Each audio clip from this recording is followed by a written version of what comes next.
I don't know. Who knows? Most television shows, they don't last. So I'm going to Chicago, I'm going to shoot the show. Maybe it'll work, maybe it won't, but it's not a good bet that I say yes to you to commit to this job starting in September. The audition was in June or July. So I said, I'll say goodbye now. So I go to Chicago and I shoot the show all summer long, but most shows start in the summertime. And you don't know until September if the show's going to be a big hit. Well, it was a huge hit. It just was like a fire that just exploded. Not just in America, but around the world. And I didn't hear from Will Rogers Park. Nobody called me at all. Nothing. Until November. And in November, Will Rogers Park called me and said, Robert, we have a job for you, but we don't think you're going to need it. Because they were huge fans of the show. So you never know. At one point, you put in an application to go scrub toilets for somebody, and then the next minute, as I did on that phone call, and as I have done since that phone call, is I ended that phone call by saying, you know, when I get back to LA, maybe I can help you with fundraising for the park. And I've continued to help them raise money for the park ever since. So, thanks to people like Kiefer and George and Prison Break, I'm still an actor.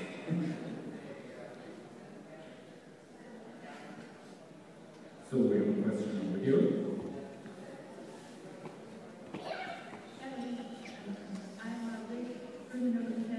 Speak up, I gotta hear you. I'm like you. I'm like, what?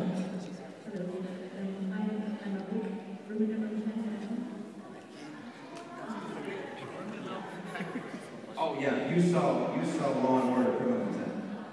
Yeah. And my question is, could you tell me a little bit something about your shooting, what is it doing?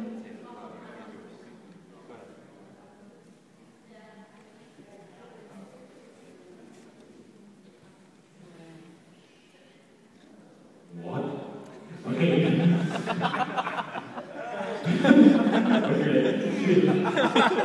No, don't spit it out. Don't spit it out. No. Spit it. Okay, she wants to know, she asked how it was to work on the Criminal Intent, and she told me the name of an actor. I don't know, what was the name of the actor? Vincent D'Onofrio.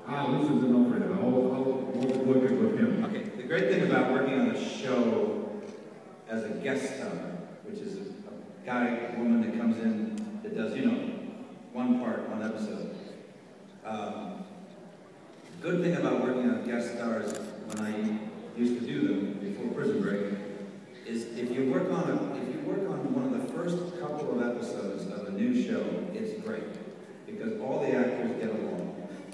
The egos are out the door. No one's talking about making more money. Everybody's equal. They all want the show to go, and they're very excited about it.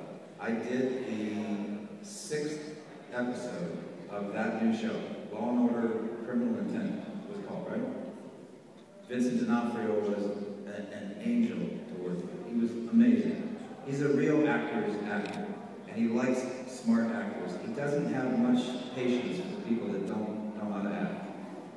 I heard later on, he got to be kind of a prick sometimes with people because he doesn't have any patience. He's tired. She said it earlier, we work 15, 16 hours a day on a television show, you know, or a movie, and you're tired, and you want to work with good actors. You want to play with actors that know how to play ball, as we say. If I throw you the ball, you know how to throw it back to me.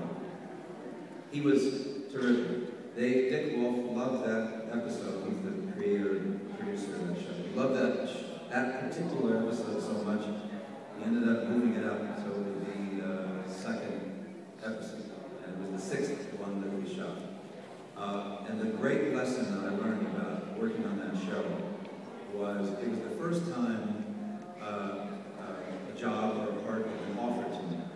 I didn't audition for it. And they said, do you like the script? Do you like the part? And it was a real bad guy, but a high-end bad guy, doctor. plastic surgeon. And they said, if you like the part, yeah, it was a Wednesday morning, you gotta read the script Wednesday afternoon. If you like it, we're gonna fly you to New York. You'll be there Wednesday night, and you start shooting Thursday morning. And it was a big part, it was a huge part, and I actually had to have somebody help me for the first time ever. Somebody in the office helped me memorize, because I got so much to memorize, how am I going to be able to do this every day?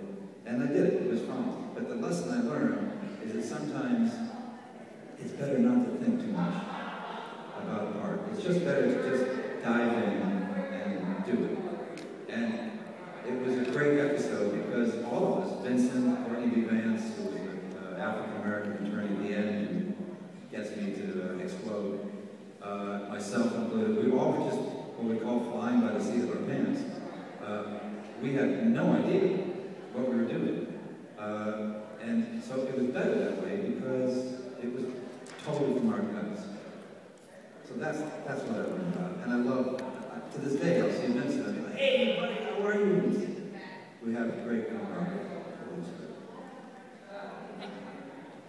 So from Prison Break to Heroes to Stargate Universe, and you also did, you had a part in the remake of the Day of Still. Do you become involved or be cast more in sci-fi productions? No, you know, this year, I look back on it, all the last work I've done has been in the last 6 months, I think. In February, I did a movie in Toronto.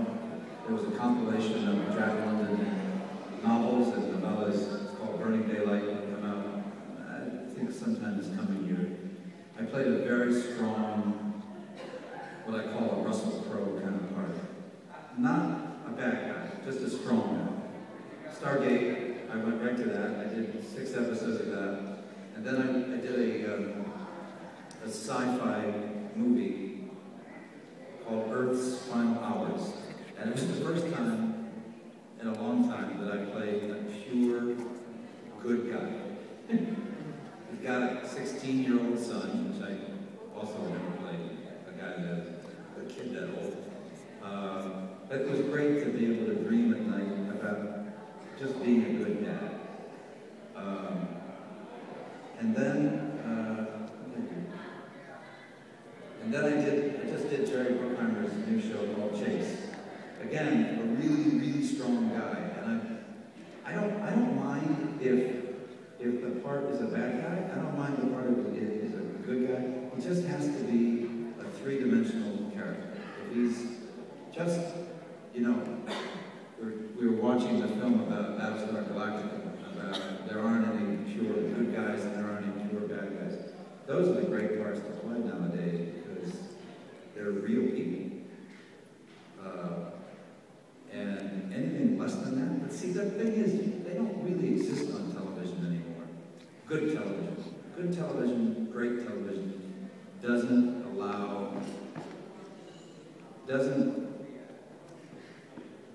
it always remembers that the audience is smarter than they.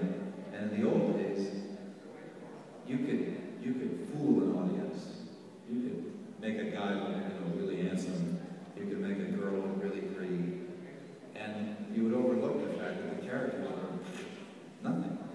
They were 1, 2-dimensional characters. Nowadays, there's so much television that it all has to be pretty good. And if it's not, it's going to go bye-bye. So it has to be multi-dimensional. So I don't care if I play bad guys the rest of my life. I don't care because first of all, I'm working. And secondly, I'm playing guys that are really, really complex characters. T-Bag was one of the most evil, disgusting characters on television ever, but he was a real person because those writers gave me those beautiful words, and that great character, all I did was